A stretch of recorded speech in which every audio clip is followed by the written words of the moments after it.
കലാലയ രാഷ്ട്രീയം തിരഞ്ഞെടുത്തതിന്റെ ഭാഗമായി കലാലയങ്ങളിൽ സൗഹൃദം നഷ്ടപ്പെട്ടതായി എപ്പോഴെങ്കിലും തോന്നിയിട്ടുണ്ടോ? ഒരിക്കലുമില്ല. കാരണം വെച്ചാൽ എൻ്റെ കൂടുതലും സുഹൃത്തുക്കൾ ഞാൻ നിൽക്കുന്ന പ്രസ്ഥാനത്തിൽ നിന്ന് അതീതമായ പ്രസ്ഥാനത്തിൽ നല്ല വാക്കുകളാൽ ക്ലാസ് മുറികളിൽ പടവരുന്ന സുഹൃത്തുക്കളാണ്.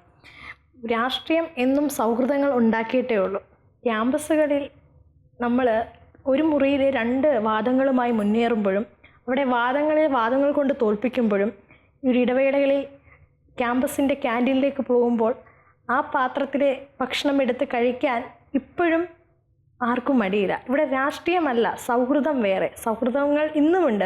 ഇപ്പോൾ നമ്മൾ ടി വിയിൽ കാണുമ്പോൾ നിയമസഭയിൽ പ്രതിപക്ഷവും ഭരണപക്ഷവും തമ്മിൽ ഒരു വിഷയത്തെ ഏറ്റെടുക്കുമ്പോൾ അവിടെ വ്യത്യസ്തമായ ആശയങ്ങളും തർക്കങ്ങളും ഉണ്ടാകുന്നു. കസേര കൊണ്ട് ഓടുന്നു, തിരിച്ചു വയ്ക്കുന്നു, അല്ലേ? കഴിഞ്ഞ പ്രാവശ്യം നമുക്ക് ചിരിക്കാനും ഇടയ്ക്ക് കുറേ കാര്യങ്ങൾ ഉണ്ടായിട്ടുണ്ട്. എങ്കിൽ കൂടിയും അതിന് പുറത്തേക്ക് വരുമ്പോൾ വിഷയങ്ങൾ മറന്ന് പ്രതിപക്ഷവും ഭരണപക്ഷവും സൗഹൃദങ്ങളിലേക്ക് പോവുകയാണ്. അവിടെ വ്യക്തിബന്ധങ്ങൾക്ക് പ്രാധാന്യം നൽകുന്നു. എങ്കിൽ കൂടിയും ഞാനിവിടെ KSU എന്ന ലേബലിൽ നിൽക്കുമ്പോൾ അവിടെ ഞാൻ ഇഷ്ടപ്പെടുന്ന, ഞാൻ പ്രവർത്തിക്കാൻ ആഗ്രഹിക്കുന്ന, ഞാൻ പറയാൻ ആഗ്രഹിക്കുന്ന ആശയങ്ങൾ കേരള വിദ്യാർത്ഥി യൂണിയനിൽ ഉണ്ട് എന്നുള്ളൊരു ഉത്തമ ബോധ്യമുള്ളത് കൊണ്ടാണ് ഞാൻ KSUവിൽ ചേർന്നത്. എന്ന് പറഞ്ഞ് ചിന്ത എൻ്റെ ശത്രുവല്ല, ചിന്തയെ ഞാൻ സ്നേഹിക്കുന്നു. പക്ഷേ ആശയങ്ങൾക്ക് മാത്രമാണ് ഇവിടെ ഒരു വിലങ്ങുതടി ഉണ്ടാവുന്നത്. ഒരിക്കലും ക്യാമ്പസുകളിൽ രാഷ്ട്രീയവും സൗഹൃദവും രണ്ടും 2 വള്ളത്തിൽ നിൽക്കുന്നില്ല. 2 പേരും ഒരേ വള്ളത്തിൽ മുൻപോട്ട് പൊയ്ക്കൊണ്ടിരിക്കുന്നു. അത് തന്നെയാണ് ഇവിടെ പറയാനുള്ളത്. നിങ്ങളിപ്പോൾ കാണുന്ന, ഇപ്പോൾ എക്സ്പീരിയൻസ് ചെയ്യുന്ന ഒരു കലാലയ രാഷ്ട്രീയമുണ്ട്. ഇക്കാലയളവിൽ നിങ്ങൾ നേടിയിട്ടുള്ള പരിചയത്തിൽ നിന്ന് നിങ്ങൾ ഇങ്ങനെ ഒരു കലാലയ രാഷ്ട്രീയം ഉണ്ടാവണമെന്നുള്ളൊരു വിഷനും ഇതിനോടകം ഉണ്ടായിട്ടുണ്ടാവും. അത്തരത്തിൽ എന്തായിരിക്കണം കലാലയ രാഷ്ട്രീയം എന്നുള്ളതാണ് രേഷ്മയുടെ അഭിപ്രായം. നമ്മൾ ഈ സംഭാഷണം തുടങ്ങുന്ന സമയത്ത് ചിന്ത പറഞ്ഞിരുന്നു, അതെനിക്ക് തോന്നുന്നു എല്ലാവർക്കും ഉള്ളൊരു അനുഭവമാണ്. നമ്മൾ ക്യാമ്പസിൽ ഇലക്ഷൻ സമയങ്ങളിൽ ക്യാമ്പയിൻ ചെയ്യുന്നു. ആ ക്യാമ്പയിൻ വരുന്ന സമയത്ത് അടുത്ത ഇതര വിദ്യാർത്ഥി പ്രസ്ഥാനത്തിൻ്റെ ഒരു കൂട്ടം ആൾക്കാർ ക്യാമ്പയിൻ ചെയ്യാൻ വരുന്നു. നമ്മൾ 5 മിനിറ്റ് കൂടുതൽ എടുക്കുന്നു. അപ്പോൾ ഒരു തർക്കം ഉണ്ടാകും. സ്വാഭാവികമായിട്ടും ആ ഒരു ഇലക്ഷൻ അവസാന ഘട്ടം എത്തുന്നിടം വരെ നല്ല തർക്കങ്ങളുണ്ടാകും. പക്ഷേ ഇവയെല്ലാം ലീഡ് ചെയ്യുന്ന വിദ്യാർത്ഥി പ്രതിനിധികൾ കുറച്ച് ആശയപരമായി ആരോഗ്യകരമായിട്ടുള്ള രീതിയിൽ ആ ഒരു ഇലക്ഷൻ പ്രവർത്തനങ്ങളെ ക്രോഡീകരിച്ച് കൊണ്ടുപോകും. പിന്നീട് യൂണിയൻ ഇനാഗുറേഷൻ സമയത്ത് ആര് ജയിച്ചു എന്നില്ല. യൂണിയൻ ഇനാഗുറേഷനാണ്. യൂണിയൻ ഉദ്ഘാടന സമയത്ത് ക്യാമ്പസിൻ്റെ പരിപാടിയാണ്, ക്യാമ്പസിൻ്റേതാണ്, നമ്മൾ ഉൾപ്പെടണം എന്നുള്ള രീതിയിൽ ഈ പറയുന്ന 3 വിദ്യാർത്ഥി സംഘടനകൾ, ഏതൊക്കെ വിദ്യാർത്ഥി സംഘടനകളുണ്ടോ, ഞാൻ പഠിച്ച കോളേജിൽ ABVP, SFI, KSU ഇവർ ഒരുമിച്ച് നിന്ന് ഒരുമിച്ച്, അതായത് ഏകദേശം 1 മാസം മുൻപ് ഇലക്ഷൻ സമയത്ത് ഓപ്പോസിറ്റ് നിന്ന വ്യക്തികളാണ്.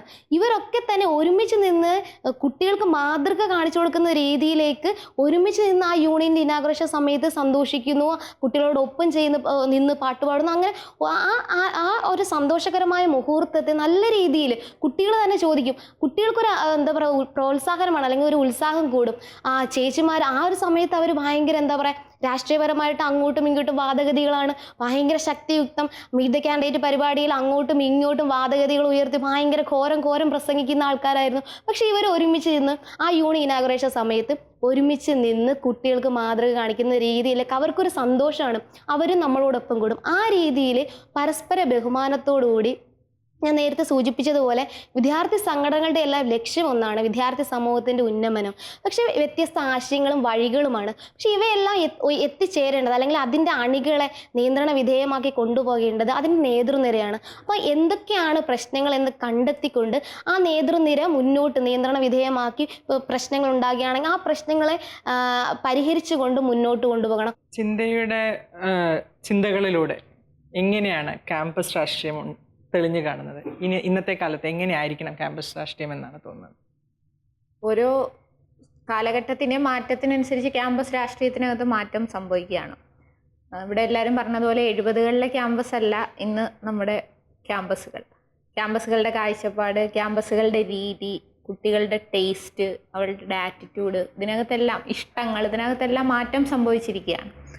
തീർച്ചയായിട്ടും മാറ്റങ്ങളെ ഉൾക്കൊണ്ടുകൊണ്ടുള്ള ഒരു സംഘടനാ പ്രവർത്തനമായിരിക്കും ഇനിയുള്ള കാലഘട്ടത്തിൽ നല്ലത്. പണ്ട് വിദ്യാർത്ഥി യൂണിയൻ്റെ നേതാക്കന്മാരൊക്കെ ക്ലാസ് മുറികൾക്ക് വെളിയിൽ നിൽക്കുന്ന കാഴ്ചകൾ നമുക്ക് കാണാം. പക്ഷേ ഇപ്പോൾ സെമസ്റ്ററൈസേഷൻ്റെ ഒക്കെ ഒരു കാലഘട്ടം ആയതുകൊണ്ട് കൂടെ ക്ലാസ്സിനകത്തിരുന്ന് പഠിക്കുന്നവരാണ് ഏറ്റവും മികച്ച വിദ്യാർത്ഥികൾ തന്നെ ആയിരിക്കും ഏറ്റവും നല്ല സംഘടനാ പ്രവർത്തകരും.